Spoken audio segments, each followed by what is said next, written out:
Hello, I Preeti Vera, student teacher of AIE, is going to deliver a lesson on fundamental law of chemical combination, law of conservation of mass of class 9th. Welcome to this video. So class, tell me what happens when a wood burns. This is the wood and it is burning, right? What happens when it burns? It turns to ashes. But the mass of the ash is very light as compared to the mass of the wood. So where does the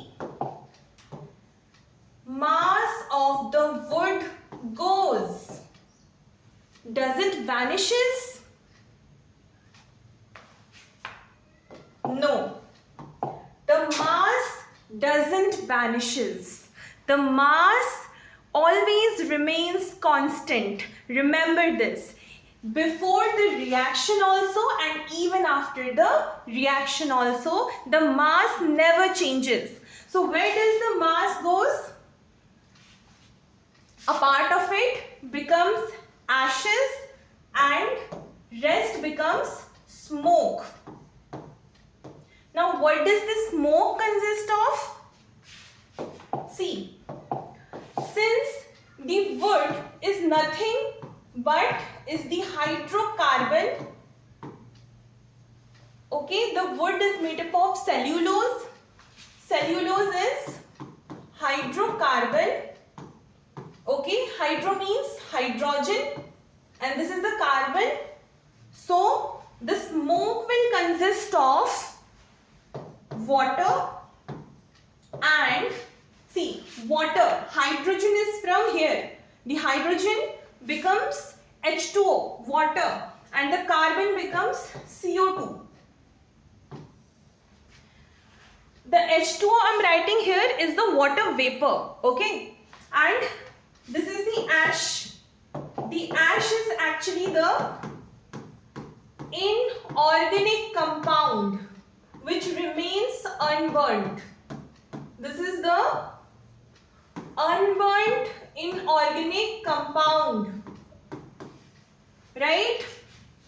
So you see the mass is not changing, it is constant, it is just changing the forms, right? So let us understand another example.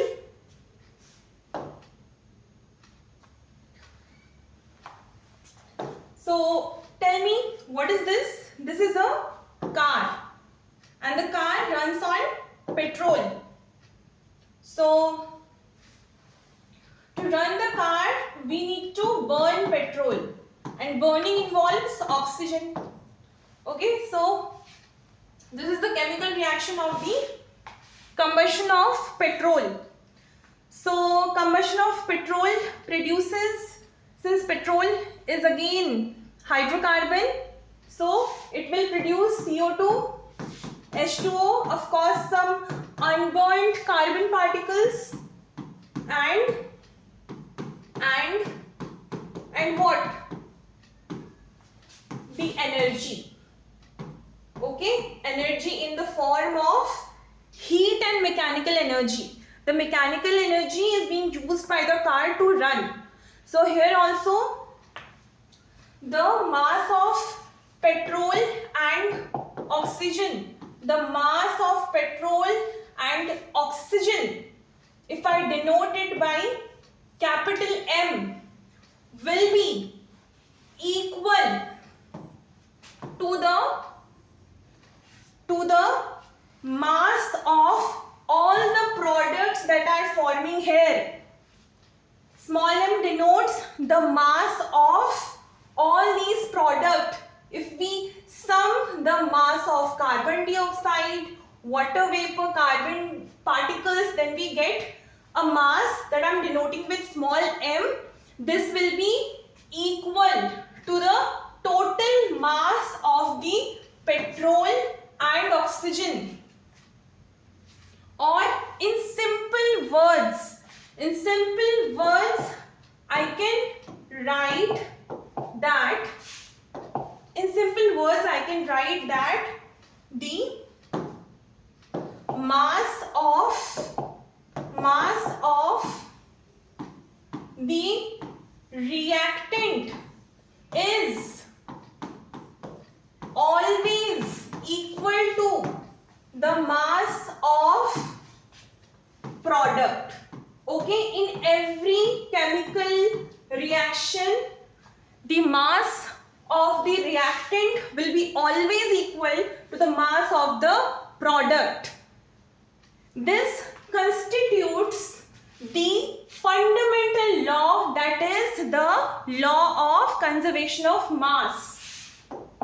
See, we are having actually three fundamental laws of chemical combination: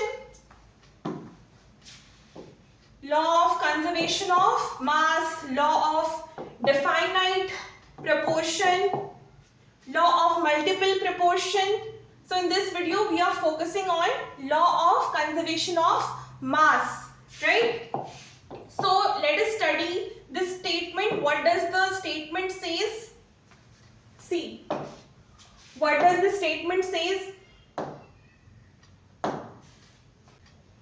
See, this is the statement of the law of conservation of mass, which says that matter is neither created nor destroyed by chemical reaction or physical changes. The example that we saw were all the chemical reactions, but even if it is physical change, like changing the shape of the matter, even if you change the shape of the matter, the number of atoms is going to be same. If the number of the atom is same, then the mass is also same.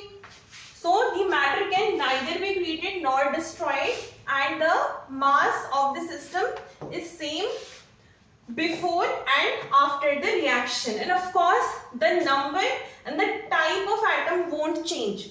Like for example, this is a visual representation of the chemical reaction of water formation. H2 plus O2, it gives H2O, right? So please note that the number of the atoms of each type of the atom will be same. So here two hydrogen, we need to balance oxygen here. Here we are having 2 oxygen, so I need to put a 2 here. Oxygen gets 2, but then hydrogen becomes 2 to the 4. So we need to put again a 2 here, 2 to the 4 hydrogen. This is how we balance a chemical reaction. Right? You will learn it in the later classes, no need to worry about it. Just simply learn that this is the chemical equation of the formation of the water. See, one thing to note is that before the reaction, how many atoms of hydrogen were there? 2 to the 4 hydrogen. And even after the reaction, the number of the hydrogen atom is 2 to the 4 hydrogen.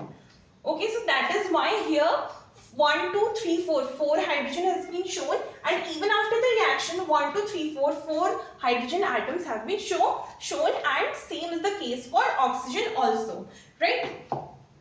So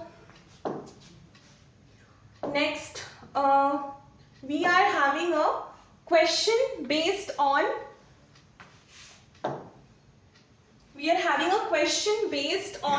this law. So let's try to solve this question.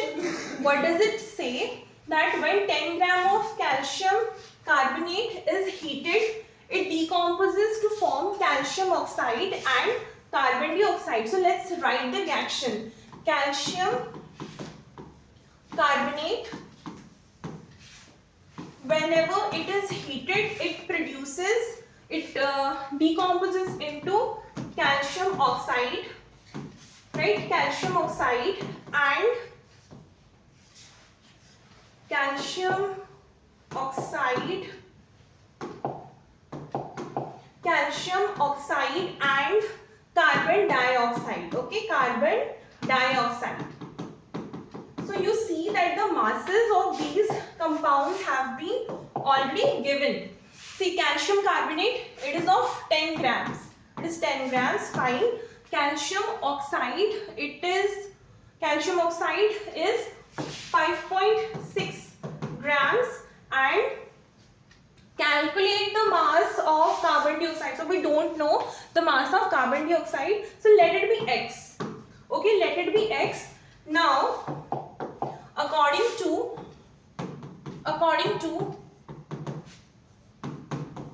law of conservation of mass, what do we know? According to law of conservation of mass, yes, that the mass of reactant is equal to mass of product, right? So see, what is the mass of the reactant here? 10 gram is equal to mass of product. Product is calcium oxide and carbon dioxide, right? We will add these two. 5.6 gram plus x. Now, what you have to do is simply find the value of x.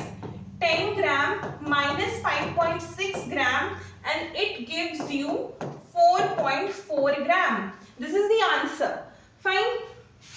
I hope I'm clear.